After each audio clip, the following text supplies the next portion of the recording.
మోహన్ బాబు గారు అనుకుంటే ఇంతకుముందు చూసుకున్న ఎవరు ఏం చెప్పినా కొద్దిగా నెగిటివ్గా ఉన్నాం, అతను కోప్పడతారు ఎక్కువ సెట్స్లో, ఎవరి మీదైనా విసుగు పుట్టిస్తారని అంటారు. అది ఎంతవరకు రైట్ సార్? అది అంటే తప్పు చేస్తే కోప్పడంలో తప్పు లేదు. ఆబ్వియస్లీ తప్పు చేసిన ప్రతి ఒక్కరిని దండించాలి.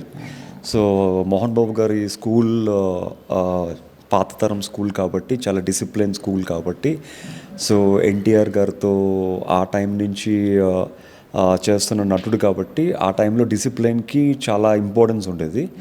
సో అప్పుడు ఏంటి 6 గంటలకు షూటింగ్ అంటే 5:30కి వచ్చి కూర్చునేవారు. ఇప్పుడు 6 గంటలకు షూటింగ్ అంటే సాయంత్రం 6 గంటలకు వచ్చి కూర్చుంటున్నారు. సో డెఫినెట్గా అలాంటి మోహన్ బాబు గారు లాంటి ఒక పర్సన్తో వర్క్ చేయడం అనేది ఇప్పుడు జనరేషన్కి చాలా అవసరం. అంటే సినిమా గురించి కానీ, సినిమాకి డిసిప్లిన్ కానీ ఎంత అవసరమో మోహన్ బాబు గారిని చూస్తే తెలుస్తుంది. అండ్ మోహన్ బాబు గారి హాస్పిటాలిటీ అనేది అద్భుతం అని చెప్పాలి. అంటే న్యూజిలాండ్లో ఆల్మోస్ట్ లైక్ 400 మంది ఆర్టిస్టులను ఇక్కడి నుంచి తీసుకుని వెళ్ళి వాళ్ళకి ఎలాంటి అసౌకర్యం కల్పించకుండా వాళ్ళకి కావాల్సింది క్రియేట్ చేస్తూ, హోటల్స్లో కానీ వర్షం పడినప్పుడు కానీ వాళ్ళకి ఏం కావాలో అది సమకూర్చారు. అండ్ హాస్పిటాలిటీ అనేది మోహన్ బాబు గారిని చూసి నేర్చుకోవాలి. అతిథి దేవోభావ అంటారు కదా, ఎంత బాగా తీర్చిదిద్దాలి. Okay sir. అంటే ఇంతకు ముందు చూసుకుంటే సార్, ఇప్పుడు మన ఇండియాలో మొత్తం గుళ్ళు అనేవి చాలా ఎక్కువ ఉండేది సార్. అలాంటిది న్యూజిలాండ్ వరకు వెళ్ళి షూటింగ్ చేయాల్సిన అవసరం ఏమొచ్చింది? అంటే ఈ డౌట్ నువ్వు అందరితో పాటు నాకు కూడా వచ్చింది.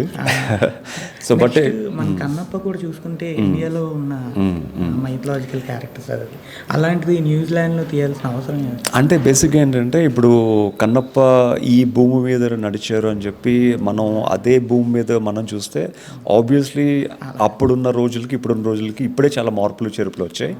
కాకపోతే ఒక అడవిలో అంటే ప్రతి షాట్లోని జనాలకి ఒక అందాన్ని క్రియేట్ చేస్తూ, ఒక అందమైన ప్రదేశాలను చూపిస్తూ, ఒక డిఫరెంట్ విజువల్స్ అనుభూతిని క్రియేట్ చేయాలి అంటే అది న్యూజిలాండ్కి మించిన బ్యూటిఫుల్ కంట్రీ ఇంకొకటి లేదు. ఆ లేక్స్ కానీ, వాటర్ ఫాల్స్ కానీ, ఫారెస్ట్ కానీ, ఆ గ్రీనరీ కానీ అద్భుతం అని చెప్పాలి. ఎందుకంటే మేము షూటింగ్ చేస్తున్నప్పుడు కూడా ఆ క్లైమేట్ మమ్మల్ని ఎంత ఇబ్బంది పెట్టినా కూడా ఆ బ్యూటిఫుల్ లొకేషన్స్తో ప్రతిరోజు షూటింగ్ చేయడం అనేది మాకు అద్భుతం అని చెప్పాలి. నిజంగా అలాంటి అంత మంచి షూటింగ్స్ చేసే అదృష్టాన్ని కల్పించిన కన్నప్ప టీంకి థ్యాంక్స్ చెప్పుకోవాలి. అలాగే ప్రజలకు కూడా సినిమా రిలీజ్ అయిన తర్వాత అంత మంచి బ్యూటిఫుల్ లొకేషన్స్ని అంత పెద్ద స్క్రీన్ మీద చూడడం అనేది ఇట్స్ అ డిఫరెంట్ అనుభూతి. ఒక చిన్న సాంగ్లో మనం లిరికల్ సాంగ్ రిలీజ్ అవుతేనే అంతమంది రోజుకి 20-30 సార్లు చూస్తున్నారు. ప్రతి ఒక్కళ్ళు ఒకప్పుడు టీజర్ రిలీజ్ అయినప్పుడు లొకేషన్స్ గురించి కామెంట్ పెట్టిన ప్రతి ఒక్కళ్ళు ఈ లొకేషన్స్ అద్భుతంగా ఉన్నాయని చెప్పి మళ్ళీ పాజిటివ్ కామెంట్స్ పెట్టడం జరుగుతుంది. అలాగే సినిమా రిలీజ్ అయిన తర్వాత కూడా అంత దూరం వెళ్ళి షూట్ ఎందుకు చేశారో వాళ్ళకి కూడా అర్థమవుతుంది. Okay sir. ఈ మూవీ షూటింగ్ టైంలో ఏదైనా ఫన్ మూమెంట్, ఏదైనా చెరిష్ మూమెంట్ అండి? డెఫినెట్గా ఆ మూవీ జరుగుతున్నప్పుడు మేము షూటింగ్ చేస్తున్న టైంలో బ్రహ్మానందం గారు